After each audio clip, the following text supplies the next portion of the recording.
And now for your listening pleasure, here's Pulizzi and Rose, covering the week of media, marketing, and digital content news.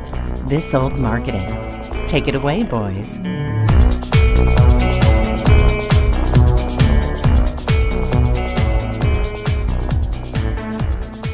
Well, hello, my friends. This is Robert Rose, and welcome to episode number 391, a special episode of This Old Marketing for Friday, September 1st. That's right, we're into September now, everybody, 2023. And with me, as always, as he always is, well, my pal, my colleague, and a guy who I'm sure has not seen Ahsoka yet, Mr. Joe Pulizzi. No, I haven't seen Ahsoka. I know, you just don't watch. Talked to you about it. I've not seen it. I do like Star Wars a lot. Yeah, but no, and I would not watch as much it. as our friend JK. You don't like Star Wars as much as it. No, not as much. And by the way, I'm just going to say for the record, Star Trek better than Star Wars. Just going to say it because, by the way, I am wearing my Star Trek shirt today. So those that nobody knows what it is. If you know, you know. I'm just going to say it's so you'll have to. Right? So those listening, you'll have to watch it, and so you can look at it and say, I don't know what that is either. And I'll put it this way: anybody who can tell me that, and well, they're going to Google it is what they're going to do. But if you don't Google it, if you can tell me, I'll send you a book. I'll send you a new copy of my book. You send you a copy of Epic Content Marketing. How about that? No.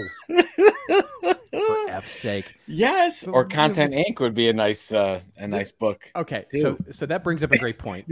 Oh, does it? It totally reminds me of a story. So I walk into, so this is 2017, I think. Okay. And I get hired by this company that I know very well. They're former clients, and they say, we want you to come in and do a keynote to our marketing group. We're having this global marketing get together, and we want you to come in and do a keynote. And I'm like, wow, that's fantastic. I'd love to do that. So and it's in LA, by the way, it's in LA. So it's not like I have to travel anywhere, and it's not like they don't know who I am and all that. So I drive down there into the office. I walk into the room. It's a big room, like they normally have, 70 or 80 people in there.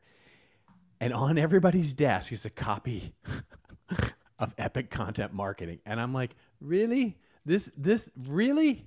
Really? I mean, that quite possibly could have been the best day of my life when you told me that happened. Yeah. No, that's very unfortunate. But it just shows how you and I are, like it or not, we're sort of tied at the hip. Because basically what happens is that when you go somewhere, sometimes my book ends up where you are. And when I go somewhere, I get credited with the smart things that you say. Okay. So it's sort of a win-win for me. Yeah, all the way around. That I'm not sure how that works out well for me, but yeah, it doesn't. This is all about me, as it normally is, as my wife would say. It's all about you. I'm like, it's who does this help? It helps this guy right here. And that's what's important. As was evidenced, by the way, first of all, thanks to all of you. So that we have a special episode this week because we're going to answer questions that came in through LinkedIn. So Joe goes out and posts up, hey, everybody, Robert and I are going to do a special episode of This Old Marketing and would love to, would love to get your questions. And every one of them was like, oh, Joe, you're so amazing. Did you stop it? That only is partially true. Yeah. And by the way, the questions are still rolling in, which is great. Yeah. I go post the same that thing. Was awesome. We'll have to do another. Yeah. Because when there'll be another week here that I can't make, and we'll just do another. We'll see how this one goes. This is like an office hours, right? I love the questions. The questions that came in and the ones we picked are so much fun. They're really, really fun. Thank you for everyone. We'll do a little shout out to everyone who had some questions because we can't get to all of them because they were so very good. But yeah. So as we record this, we should mention that you're away. You're off in Nantucket. I'm on the white sandy beach of Nantucket, or I am on my bike hauling it to one of the Coast. I don't know. I've never been there before, but I've done a lot of research, and I'm very much looking forward to it. Oh, Nantucket is beautiful, and especially this time of year, Nantucket is amazing because they said it was a good time. It's right before Labor Day, and this is sort of the last week of summer for Nantucket. Well, now it's so you're gonna have the best time, and you will be, or as we record this, you're having the best time, I should say. I'm having a great time. We're our little cottage that we have is like 2 blocks away from the brewery. It's so Martha Stewart. I mean, you are going to be Martha Stewarted up.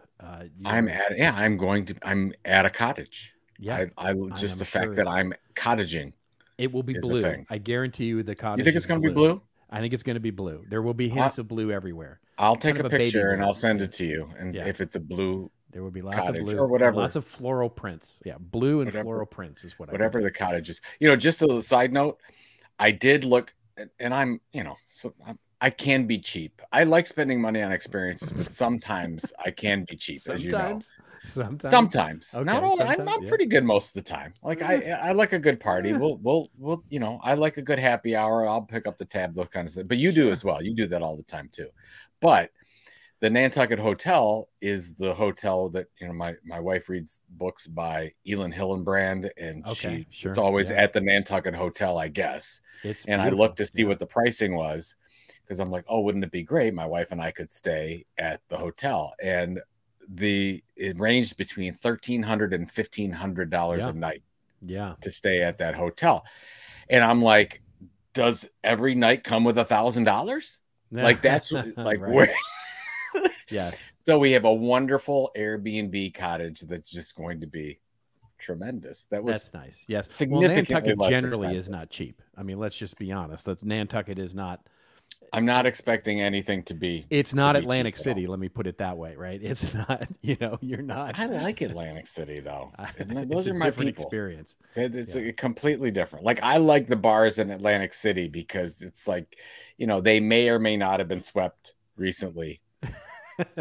And then there's always happy hours going on. They may or may not have cleaned up the blood from the last knife fight that happened. But that gives Atlantic City its charm. It's a patina. Yeah, it's a definite patina to the city. Yeah. You haven't been to Atlantic City in years? Not in years. No, I have not been in years. The last time I was there was for a speech, and it was I was at one of the casinos there, and I walked on the boardwalk. And I was actually, I want to say it was after Hurricane Sandy. And so it was quiet basically. And it was, they were still doing a lot of rebuilding. So I remember that a lot of the boardwalk was new because they had to replace a lot of it. So we went 2 years ago. It was right in the middle of COVID, and they were still doing a lot of building. But if you get off of the commercial section and you keep walking down the boardwalk, those places are beautiful. The houses on that boardwalk are just tremendous. So sure, those are the old classics. Yeah, they're gorgeous. So don't be putting down Atlantic City. You just don't like anything New Jersey. That's your problem. Well, and the funny thing is that I used to go to New Jersey every single year. My wife grew up on the Jersey Shore every summer, and so her family had a house there on the Jersey Shore in Long Beach Island. For those of you who are in New Jersey and know such things, and so we would go to Long Beach Island and hang out for. And in fact, it was traditionally this week. We would go the week before Labor Day. We would go, and so wow. And LBI is great. I still have tons of T-shirts with LBI on them, and I loved the Jersey Shore in that. You get some good crab, get some lobster, get the whole thing, right? Yeah, just like Nantucket. Sounds exactly the same. Well, Nantucket's going to be fantastic. You're going to have the best time. All right.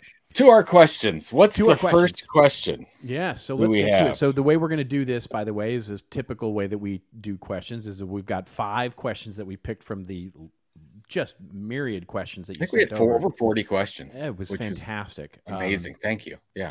We tried to sort of split them up. There are no football questions. There were many football questions in the actual list. We did not pick any. So those of you who don't like football will be pleased about that. We are going to non-football that sold marketing. It's a first.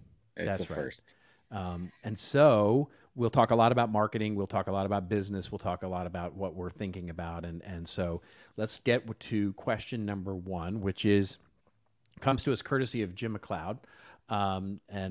Jim, wonderful friend and family of the show for quite some time.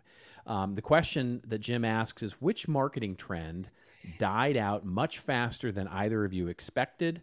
Was it voice? Was it NFTs? And kind of as a follow-up, so we can sort of fit 2 questions into one here, which one that died might actually rise again? And he used the QR code as a good example of that. So wasn't that something? You take it. You take the first, and I'll take second. Okay. I have this theory in the future that we won't be touching things. And because we won't be touching things, I believe that voice search is one of those things that's just going to go through the roof. I think that most search will, like, we're going to be using our voices for everything, and you're not going to touch anything. So there's that. Yeah. So I think voice search is the second part of Jim's question that is going to happen. Web3 was probably the one where, wow, I did not necessarily see that de-escalating so quickly. But as we talked about in the last episode, I believe the future of Web3 is really, really still strong. I think that the problem is everybody got infatuated with the financialization behind it and the tokens and making money and all that. And it just tainted the whole industry. And so I think that is going to, I don't know when. Do I call it in 24 or 25 or 26? I think as long as it just stays behind the scenes for quite a while, we're seeing a lot of innovation happen in the Web3 area, a lot about tokenization. It's going to be really, really worthwhile for creators and for marketers. We just won't see it for a while. So I'm bullish on both of what Jim mentions with Web3 and with voice in the very near future. How about you, sir? You know, I'm going to give 2 answers to this. One is the more consumer side, which is going to be the same answer that you gave. And then I'm going to give a little bit more of an inside baseball kind of answer here. So just to cover off the first one first, the Web3 is definitely, I mean, I did not expect Web3 and specifically Web3, the blockchain NFT stuff. That, you know, I didn't expect it to die out at all, to be honest. I thought it was going to be. We were both quite bullish. And yeah, on the, you know, I was less bullish. I mean, famously, you know, on our show, we used to have the fun debates about, you know, this stuff. I was much less bullish on the NFT parts of it, the sort of overpriced JPEGs part than the blockchain and the sort of functionality behind blockchain. And arguably, it's still going on in the background. It's just the hype has really, really died off, and it died so quickly. The more inside baseball one that I would point to is CDPs, customer data platforms. So there was a moment, they had their moment about, I don't know, 10 years, not 10 years ago, maybe 7 years ago. And CDPs were going to become the new thing. And if you blinked, you might have missed it, because everybody was talking about how we need to manage all these digital experiences and we need marketing automation and all those kinds of things. And one of the things that we were hearing so much from clients, and by the way, started to get developed by not only Salesforce and Adobe and Microsoft and all of this, you know, all of the big companies had this, and there were tons of startups in the space that got tons of initial press, were these customer data platforms, which were sort of a cross between CRM and marketing automation. It was basically, how do you create a singular, and what I loved about it was sort of an audience database that got attributes of things, you know, so from the first time you met this person, this new customer on your website, through to moving it over to your CRM system, it was sort of a single way to get that 360-degree view of your customer. And for about 10 minutes, they were the cat's meow. I mean, it was everybody was talking about CDPs and how they were going to really upend the idea of digital marketing. And it was so tied to content marketing, which is why we covered it so heavily. And then it just like disappeared overnight. And it started to come back a little bit with Salesforce talking about this late last year. But then, of course, AI came and just sort of took everything out. CDPs are still there, and I think this is getting to the second part of Jim's question. I think they may come back again. What we're starting to see are a combination of new tech that's coming up that's really built around managing audiences, not just marketing automation and email, and not just marketing automation and landing pages and personalization, but sort of managing audiences full stop across different digital platforms. And I think that might have an opportunity to come back. I think, to your point, we've always had a problem in marketing because everything is run by a different piece of software and they can never talk to each other. But I think with the rise of APIs and the ability now for a lot of this software to talk to each other, you can actually see a unified view of the customer. I mean, you can, but nobody does. But yes, you can. I mean, it's nobody does, possible. But isn't that what you're sort of the goal of what you're talking about? It was basically a platform. The way the architecture looked was, and not to get too geeky into this, but the way the architecture looked was you had a common. So one of the biggest problems, and this is a big problem still in 2023, that marketing departments have is that the audience data, and I won't even say customer data, let's just call it audience data, which includes leads, opportunities, visitors, first-party data on blog subscribers, first-party data on email subscribers. They're all sitting in silos, right, for the most part. Mm-hmm. Their email addresses are all in the email marketing system or the marketing automation system. You've got customer data in the CRM system. You've got some level of blog subscribers and some other database, and they're all basically siloed off from one another. And so if you're trying to get any sort of 360-degree view of that one customer and give them attributes like lead, opportunity, and so on and so forth, it's just hard. It's just a hard, big, difficult project. And so CDPs were meant to kind of alleviate that and provide sort of a single pool where you could have audiences to do different things, personalize your website content, personalize emails, sort of a singular audience platform that many of those other platforms that are content oriented would use to do things like send you a personalized email or send you a thing without it being siloed. And so one of the reasons that it may have never caught on or declined so quickly is because marketers are just loath to put yet another tool in over the top of some of these things that already have. It's like, the CIO then says, well, can't we already do that? Like, to your point, can't we already do that with like Salesforce and Adobe and our marketing automation system? And people go, well, yeah, you could, but, and then it gets really difficult. Yeah, well, it's like most software where you only use like 8% of any of the features of any software. Exactly. That's where I predicted for a long time that there would be a content marketing platform that would handle some of this stuff. Yeah. And there's a couple of new technologies that are out there sort of purporting themselves to do this, but it could rise again. Okay, I like that. Yeah. All right. Yeah. Good start. Right. Good start. Nice job. There we go. Well done. We're already off to the races here. All right. So here's the second question. Question 2. Yes. From Tom. Here's the funny thing, Tom. You've sort of done yourself in with your LinkedIn profile. So Tom Jurismisic, or Smith, as he prefers to be called, according to his LinkedIn. So Tom Smith, there you go, Tom, asks a wonderful question. Which company is doing this best today? And by this, he posted the CMI classic. I should probably bring that up. Yeah. Yeah, you could probably bring that up.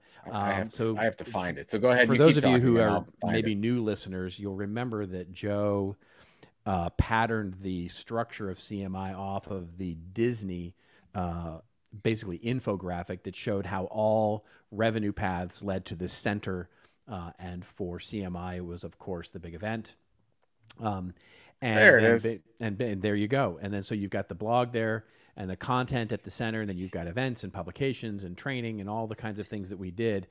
This sort of multiple lines of revenue, multiple businesses, a platform business, if you will, in the age of content marketing, the sort of mixing of media and products and services.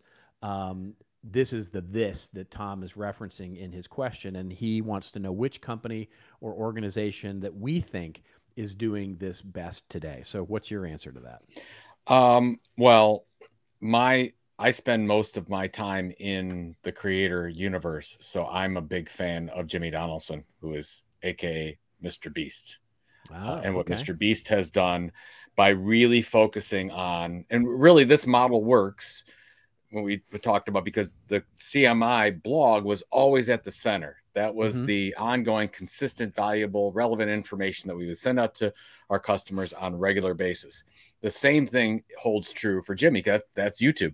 That's Jimmy's YouTube channel and his e-newsletter and his contact. And then the product launches like Feastables, which is one of the fastest growing product areas on the planet right now. They just got into Walmart and all these things. I love what Jimmy has done. And of course, then you have all these offshoots of, yeah, here's what I'm doing on Twitter, and here's what I'm doing on Instagram, and all these, and TikTok, and all these other socials, but still has YouTube at the center. Another amazing creator that I want to, that I think fits into this is Jay Klaus.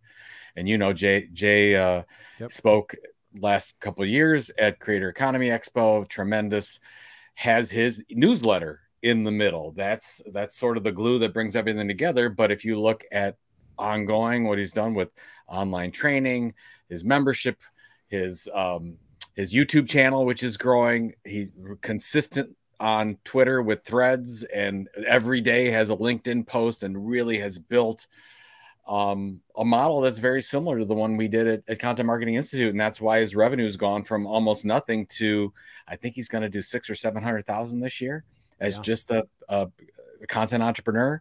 It'll be $1 million business next year. It's really amazing. But I think that holding to that, and the key to really making this thing work is you have to have something where you go deep into like the blog for CMI or Mr. Beast and YouTube. What's the thing that is yours, that is your main place that fans can connect with you?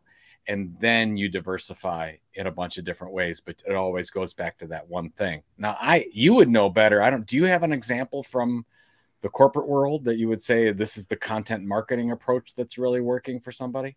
Oh, yes. I have 3 examples. Oh, great. So number one, I would point to Amazon, right? So, I mean, at the tectonic scale, right? You know, Amazon and Microsoft are at the tectonic scale of this, right? The way that they're diversifying their business. You know, you've got, Amazon has truly become not only a media company, but as well as sort of multiple ways, from B2B to B2C to, all the ways that they sort of combine all of their different platform services and products and have everything come back to, to really, how do you buy things online, right? Yeah. And so it's that sort of is the quintessential.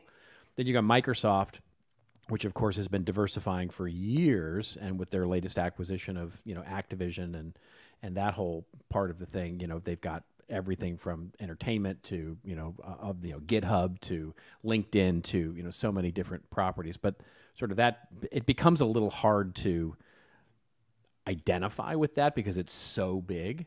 Mm-hmm. So I would say 2 at the smaller end of the scale. One, which I know is tiresome at this point because we use it so often as an example, but Cleveland Clinic, I mean, it just continues to kill it, just to crush it when it comes to launching new media properties that are highly profitable, that make money. They are truly, I mean, we talked about them in Killing Marketing.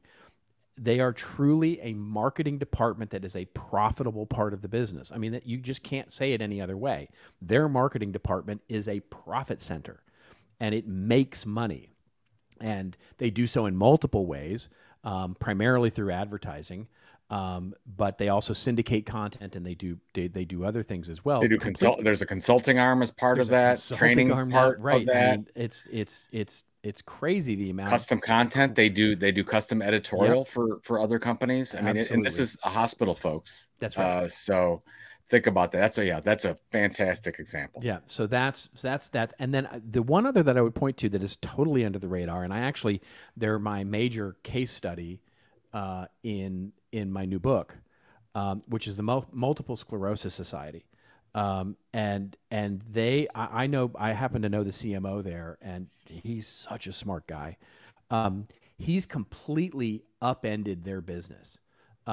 Because, and of course, COVID did a huge disruption on that. And the way that they used to be organized was by chapters, right? So that you had multiple chapters all across the U.S. And of course, the way that they get their donations are mostly runs, right? Marathons and fun runs and all sorts of things. Run for muscular sclerosis. And so he basically reorganized all of marketing around content and media and basically centralized it where the individual chapters become individual media creators and content creators and and basically enabling their people to become storytellers rather than sort of becoming the story. In other words, what he did was he said, hey, listen, we can't have this big fun run event, but you can run and you can tell us your story.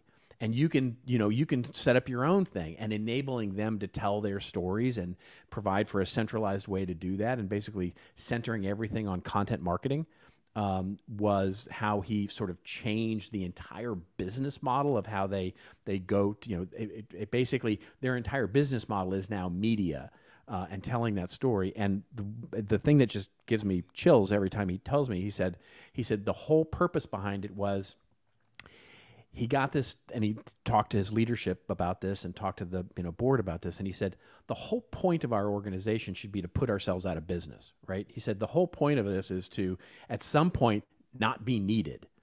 And so he said, their whole mission now is to kill the need for the nonprofit organization. And I love that. It's a fantastic. That's a great thought. Yeah. That is actually should be the goal of almost every nonprofit. Yeah, to be not be needed. Yeah, the cancer societies and us at Orange Effect Foundation. Hopefully, there will be a day where we won't have to there will be funding for kids who need speech therapy anywhere you are in the world. Well, right now that's not a. I love that. That's right. I didn't know that example. I'm looking forward to reading that in your book. Thank you. It's going to be fantastic. He's such a smart guy. He's definitely one of my favorites. It's such an inspiration to talk to him. All right, that's good.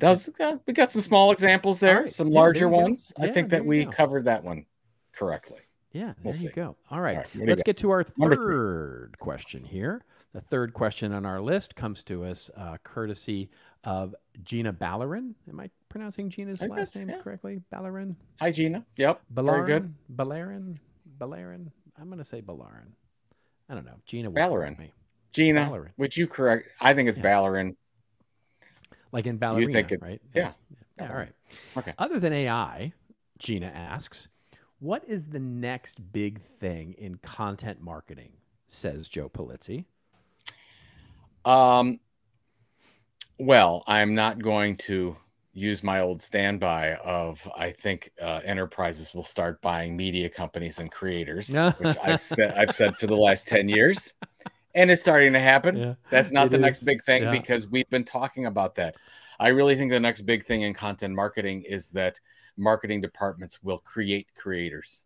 I really believe that's, and basically you just shared that example of how do we take the people around us and raise them up and give them the support and the tools they need so that they can build their own audiences. And I think that's the key for content marketing in the future. I think instead of how do we corporately build this newsletter, how do we corporately build this TikTok, we're going to say, here's an audience we're going after. Is there somebody in our organization or somebody that we need to bring in that will be the spokesperson that will put all of our efforts behind this person to build this audience? And a lot of people don't like that because it's risky, because they're saying, oh, we're moving it over to this individual and there's risks that go along with that. But I really believe more and more, and we're seeing this in the creator economy, that people want to connect with individuals and not companies. So let's just not fight that battle anymore. Let's just go ahead and look at our content marketing department and say, how are we training? How are we growing? How are we looking out for these people and finding them inside, outside, in the ecosystems around where our customers are at, and bring these creators in and help them be successful? And if we do that properly, that's going to help the brand. So that's what I think is the next thing for the next 5 years in enterprises. So I think that's a good, I think that's right on the money. And it's interesting because it's hard to not relate something back to how big the disruption in AI really is. and sort of, look separately from it. You know what I mean? Because I think most of the bigger evolutions in the practice of content marketing are coming out of the disruption that is, generative AI for sure. Yeah. However, having said that, I will answer the question, which is, I think, and this is again something I talk about a little bit in the book, which is, I believe what we're actually seeing is, so the trend sort of at the symptomatic level that I see is that content marketers are no longer considered a separate piece of marketing, right? So in so many instances, what we see are the content teams that got built 10 years ago, 7 years ago, 5 years ago, that were typically a ragtag bunch of journalists that got put over in a corner and said, make cool stuff for the company. Skunk Works operation, if you will. Exactly. Great way to put it. Where, their job was to build a cool blog or build some resource centers or build a content hub for the organization and have that rank for SEO and whatever the business goals may have been for that. Well, more and more what we're seeing is that that's merging into, because they're great writers, they're great creators, they're great content people. And so they're getting asked to do more, which is mostly on the marketing content side, right? So in other words, those great creators are now getting asked to do brochures and web copy and, abstracts for webinars and all those kinds of things. And so that relates obviously to AI and the sort of merging there. But the bigger story, I think, is, and I may be going out a bit on a limb here, is the way I used to say it was, oh yes, content marketing will simply become part of marketing, right? At some point, you and I used to talk about this all the time. Sure. I think it's now actually the reverse. I think it's actually marketing is becoming content marketing. In other words, the entire function of marketing is now getting centered on the idea of creating valuable content experiences for Isn't that something? No, I totally agree with that. I think that you are right. We had it wrong all the time, where everything is becoming, how do we build audiences and relationships? And we do that through valuable, relevant content experiences. Yeah. And marketing is basically becoming a media operation. Like how, building your marketing department these days, full stop, is about how do I build a owned media organization that can help create paid, owned, and shared media. And all of that is centered on the idea that media should be valuable as an experience to customers. And more, the measurement of that is changing. In other words, if basically the classic old core measurement of marketing was reach and frequency, like how many people are we reaching with how much frequency, and how much do we need to do that to get spend and spend versus revenue in the right organizational metric, basically the right fraction. Well, I think it's changing now, where multiple ways of measuring marketing are coming in to measure things like the value of first-party data, the value of trust, the value of subscription, the value of all those things, in addition to all of the classic marketing. And I think that process is becoming one. So I think basically marketing is becoming content marketing. Yeah, that's a great line. I could see that's your next keynote. I mean, that you could really, maybe you already did. I mean, maybe it's going to be what I talk. It's going to be what I talk about at Content Marketing World for sure. It's going to be the center of where I am, because it's the thesis of the book, really, basically, more than anything else. It's like if you really want to understand the strategy of content marketing, you have to understand the strategy of how a business manages its content across the board, right? Because those two things are now one. And the easiest on-ramp for customers today is to have a relationship with them first in some way. And the easiest way to have a relationship with them in some way is to have them subscribe to something that's relevant to them and they engage with on a regular basis. That's right. That's exactly right. There you go. Perfect. Love it. All right. You nailed that one. Yeah. I give you A+ in a check on that. 14 Quatloos.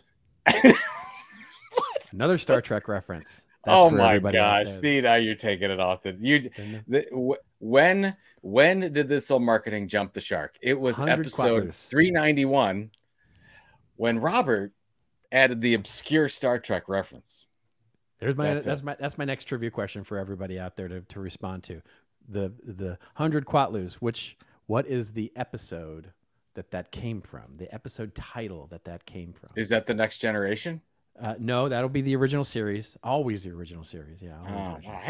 I don't know these things. Quatlus I didn't really get into it until The Next Generation. Yeah, there we go. And then I went back and watched the movies, and then I went back and watched the 60s originals. It's fantastic. So, I watch them every night.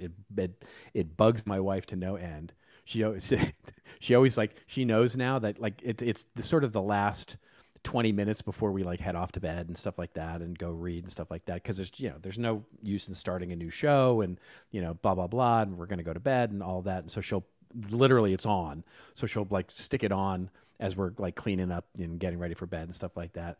And she always asks the same thing. She always sees the whatever episode it is, and she goes, "Is this a classic or not a classic?" And I always look at it, and I within seconds I know which episode it is, and I'm like, it's either, oh no, this is totally a classic, and I'll sit up and stay up and watch it, or it's not a classic. I'll turn it off. Yeah. Welcome to the Rose household. You've said basically enough about your life in that 3 minutes. That's anyone would want to know. I think this is my life. All right. So you got that. We're at question 4 of 5. All right. We're question 4 of 5. Here we go. Yeah. So this one comes from Jason Schemmel. And so Jason has a question. He said, if you had to start over from scratch, no network, no connections, no favors, etc., and you had $10,000 to build a cash flow positive business, making 6 figures within 1 year's time, what would you do and how would you do it? Yeah, nice try, Jason. You're trying to get us to build your business for you. You got something on your mind, Jason? So, Jason, yes. So there's a lot of ways that you could build your content business. If you are trying to get to significant revenue as quickly as possible, my recommendation would be to go to the B2B angle, and you target a very obscure niche section of the business environment. So these are business executives that have some kind of pain point. Create whatever vehicle, probably via LinkedIn and probably via video. You do something regular on that channel, build your audience, build your newsletter on LinkedIn itself, and you open a consultancy.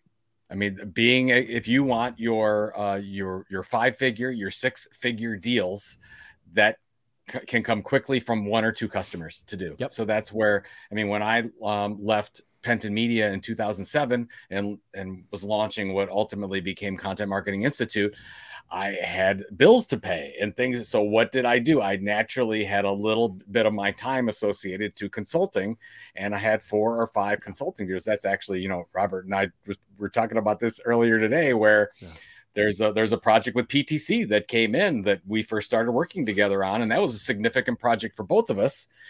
And I didn't like consulting and never have, and brought you in on that, but and you were much better at consulting than I was, because you actually listened to the customers, and I never did. But that was initially how I got my start, and the business, and almost all the revenue and profit of the business came from consulting. So that's what I would do. I would go B2B. I would absolutely build your audience through some vehicle. I'd probably use a LinkedIn video model, and then tie that into some kind of newsletter that you would send on LinkedIn and probably on your own proprietary, whether that's ConvertKit or Beehive or Substack or whatever the case is. And I would go that direction, and then target that from a consulting, and probably have a book that would come out as part of that, so that you have that credible thing, like you are the author of this thing that, and a leading expert in this thing. Very similar. That's Robert, that's your model. You became a thought leader, leading expert in content marketing, and built the advisory business around that, and have done very well for yourself. And that would be my recommendation. That's it. So. Yeah. It's 100%. That's the answer. I'm going to just yes and that by adding one thing, which is, Yes, if with all the parameters, Jason, that you put out there, right? Cash flow positive, making 6 figures a year within 1 year's time, no network, no connections, no favors, which is, you're really starting from scratch at that point. I would suggest, so one of the big questions is, well, how do you spend the 10K, right? How do you spend that 10K? Certainly, writing a book is key there. Writing something that can become your major thought leadership calling card is going to be critical there.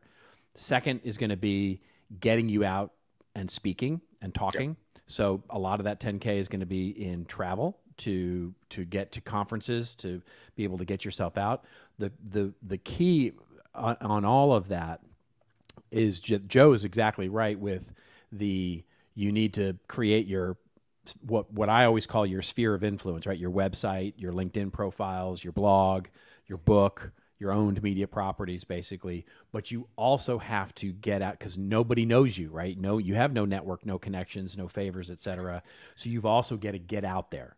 You've got to get out on other people's property. So you need to write for other whatever niche you're going to fill, find those platforms and write for them, speak at them, get on their podcasts, get on there. You have to create some noise. And the only way you're going to create noise is if you get out on all those platforms where there are audiences already and start to establish yourself as someone who can be trustworthy in this space and be hired in this space. So you have to build literally a thought leadership practice, and you have to claim and demand it. Like whatever niche you're in, you have to say, this is what I have a point of view on the world on. This is the way I build it. This is the way I think about it. This is the way it's good. This is the way value that I provide. You have to provide that whole thing, and it's going to be a ton of work because you don't have much money to spend on anything, and you've only got a year to do it. So you're going to be spending a lot of time trying to get out to the rest of the world to build in, to Joe's point, literally 5 or 6 companies who can spend, a meaningful amount of money on consulting to build you into a cash flow positive business in that year. The events, I'm glad you brought that up, because I remember in 06 and 07 and 08, the number of times I would go to San Francisco or Denver or New York to go to some conference and try to get some kind of airtime, or even just to be around people. Oh yeah. And to talk to them and network. And I mean, we had no money at that time. I was walking around New York to make it to the next meeting, to go to this thing, to meet this person for coffee, to do whatever. I'm sending emails. Hey, would you get together? I'm in your name. I would go to events. There were a couple events that I would go to just to meet one person. Right. And I would send them a note ahead of time and say, hey, we're going to be at the same conference. I don't have a ticket yet. Hey, can I go ahead and meet you for a cup of coffee? And those things would work out. And a lot of those worked out really well over the years. But I'll give you an example of that. There was a Web 2.0 conference held in Chicago, and I saw that you were speaking at it, and I pulled a hook and a crook and everything I could to get a speaking slot at that conference so that I could stalk you and get to meet you. And that's where all this believe that. I'm like, who the heck is talking about content marketing? Nobody but me. Right. Like, there he is. Yeah. We were fast friends right away. That's super fun. That's right. Yeah. We both had the Southwest Airlines as our examples, and it was so funny. Our presentations were so similar. It's so good. But yeah, Jason, it's a great question. And again, consulting takes a lot of time and energy. So that takes away from your creator business too. So in a lot of cases, you don't want to force that so quickly. You want to use it for additional revenue, but you don't want it to have all your time. So, but if you want to be profitable right away, absolutely, that's your best way to go. Yeah. By the way, that's not a bulletproof business either. Right. So, and let me tell you from also personal, experience that it's the right answer for you, the way your question is phrased, but it's not necessarily if you had, either more network or more connections or more favors or or you didn't need to make it within the next year, how I might answer that question. Right. So it's the right answer to your question, but it's it necessarily, you want to think about other things, right? You want to think about other lines of revenue just to diversify as quickly. Yeah. I mean, exactly. Basically, if you look at a content entrepreneur, they have between 4 and 7 different ways to monetize. But the number one way, more than 50% of content creators out there monetize through consulting. That is the number one way. Number 2 is books. Yeah. So, I mean, there's a lot. So when you have your book, you can generate revenues from that as well. Kind of. Yeah. Kind of. Well, it depends on enough for a pizza. Yeah, it'll be enough for a good pizza. It really depends on how you set it up. Yeah, true. So true. Fair enough. That's a fair I'm point. starting to, as I start to learn more about. It's interesting as I've learned more about Lulu. As I've learned more about book publishing, I would have done some things different. I would have done it so I would use Amazon for discovery, and I would use my own website for my own audience so that I could actually generate revenue and profit from books. If only there was a company that could help you turn your book into an owned media property where you could sell it direct and sort of be that one company that could help you. If only there was a company that could do that. I wonder who that might be. Yes. By the way, what Robert's talking to is weird. That's what the tilt is transforming into. Yes. As we work with Lulu on this. So to help creators get their books out. It's a little bit like the Transformers too. It's a little bit like, we're Optimus Prime. Optimus Prime, Bumblebee. Hello, I'm from Lulu. All right. Oh, so good. Okay. Right. Last one. The last question, is this also from Jason, or is there? I think it is also from Jason. I think that you double dipped on the Jason Schemmel. I did. Well, I really love this as the last question, which is one of the reasons I picked it, because I really love this question actually.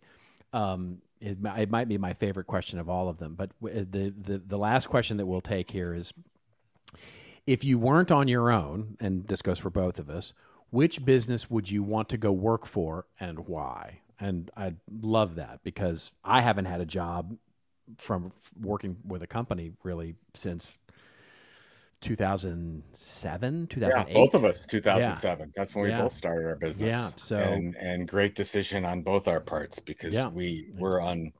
Yeah, we can't. So it's a different marketplace right now than when you and I were last employed. So, but I'm curious, and I want to make it not businesses of old. I want to make it like, what company today would you want to go work for and why? So, first of all, Jason, I shudder at this question because if I actually have to work for somebody, I don't think I could do it. My presentation, as you know, Robert, we were talking about my presentation in Content Marketing World is, if you, as your marketer, and you decide you want to not work for somebody anymore, here's the steps that you need to take to do that. So I'm a big believer in moving from corporate world to an entrepreneur. But a lot of people aren't. Anyways, that said, it depends on how I'm feeling. I'm going to give you 3 answers to this. One is, if I thought where was with my skill set, where I would have a really good opportunity knowing what's going on, I would become an IP attorney, because I think the amount of opportunities, I think IP attorneys are just going to have a field day over the next 5 to 10 years with all the stuff going on. I had no quatlus on that. I had no quatlus on that. So but that's where I would say that's opportunity. Go ahead and do that. I don't know if I really want to. If I really want to, there's the 2 that I really want to do. One, I would like to run a major sports organization like the Cleveland Browns and Cleveland Guardians. Like, I would want to work in the front office, and that's been a forever thing. I was planning on going into sports marketing. Like, that was going to be my thing. So I always wanted to be part of that. So I love sports, and I love to be part of that atmosphere. When I did 3 or 4 months with the Cleveland Cavaliers, and I absolutely loved it until I found out what they made. And then I went on to find another job. It is, right. So there's that. Where I think I really could do a lot of good, and it would be something I'm passionate about. I would want to work for some of the Cleveland organizations to help bring more events into Cleveland, Ohio. I think I'd be really good at that. I think I would have a lot of fun. I go to a lot of events already, and I see how they're done. And Cleveland has a very unique set of things that they bring to the table from a mid-sized city. And I would want to go out there and help bring those events into my favorite city, Cleveland, Ohio. There it is. Yeah. So those are three. I don't know if that surprises you. The IP attorney thing really surprises me. That's just fascinating. Have you always wanted to be a lawyer, or did you want to be a lawyer? No, not at all. Okay. But the reason why I say that is because if I'm looking right now at where the opportunities are and something that I could do, I absolutely think that would be. I mean, in just our industry, the opportunities are. I can't imagine how many opportunities there are for IP attorneys. But there's of course a lot of IP attorneys now because of this. But it would be an interesting place to go forward with. But anyway, but I probably would then get tired of it because I like to be around people. Yeah, that's where I would like to go to other events. I'd like to talk to people. I'd like to get, and that's why I love being part of the front office at a sports organization, because there's always something going on. There's always different ways, like what Jesse Cole has done with the Savannah Bananas. I just think, outside of the fact that I don't think I'd have that much energy, but what he has done and going from zero to building $1 billion franchise is unbelievable. Yeah, it's really incredible. So I'd work for Jesse. Yeah, I'd get in a banana suit. Why not? If we would allow an orange banana, I'd probably do that. I love that. Yeah. Okay. What do you got? That would be very funny. Okay. Well, so I have 3 answers. And I know it's a little bit of cheating, but the reason for my 3 answers is because I'm going to choose one if it was about money. Because unlike some people on this podcast, I'm not independently able to sort of make free choices like that. So, if it was 1 about money, 2, if it was about just, if money didn't matter and it was a passion, like I just wanted to do it. And 3 is if I wanted to really be passionate about, having a good career but going in and do a topic, a content that I love. Okay. So all of 3, which are important to me, to be honest. So first, for the money and for the future, I would totally go work for OpenAI or one of the whatever I thought AI startup was having the most.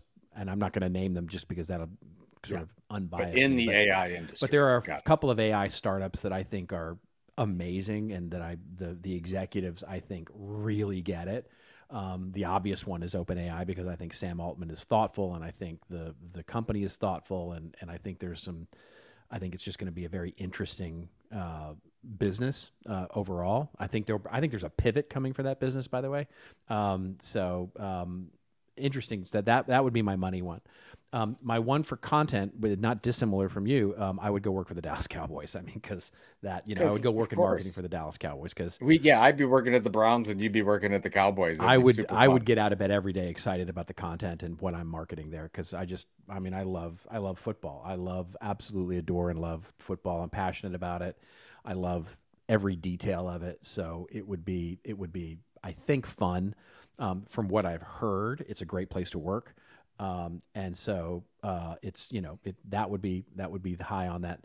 If money weren't a thing and I was just wanting to have a lifestyle and money didn't matter, I would totally go be a college professor. That would be and in fact, that would be my first choice. Unfortunately, money plays a big role in that, but I would totally go be a college professor. But I think what's interesting about the college professor angle today is you can be a college professor and do lots of other things as well. Like Prof G is a really good example. I mean, yes. Professor Scott Galloway is an NYU Stern professor and is a multimillionaire. That's right. That's one of the reasons he can be an NYU Stern professor is because he is a multimillionaire. That's the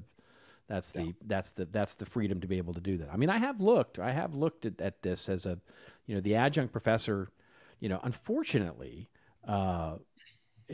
universities operate a little bit ass backwards when it comes to how they pull in adjunct professors, and teachers. So it's more difficult than it needs to be. I think in many ways there are more hoops to jump through than needs to be. And there's a whole rant we could go on about that, but that's, I would love to do that. I mean, I would love to spend my time on campus and teaching kids and really, and business and marketing, by the way. That would be my topic. I would love to teach them about business, modern marketing, basically. Yeah, it's interesting. I mean, you got a couple more years till then marketing goes away and AI takes over, and then we're not needed anymore. Right, there is that. There is absolutely there. That's very that was fun. That was totally fun. That was absolutely fun. I guess. Oh, so if we missed your question, we'll do this again. But go to our YouTube channel at This Old Marketing and put your question in below so we can add it to the list, and we'll get to it in the next, because I think we're going to have another.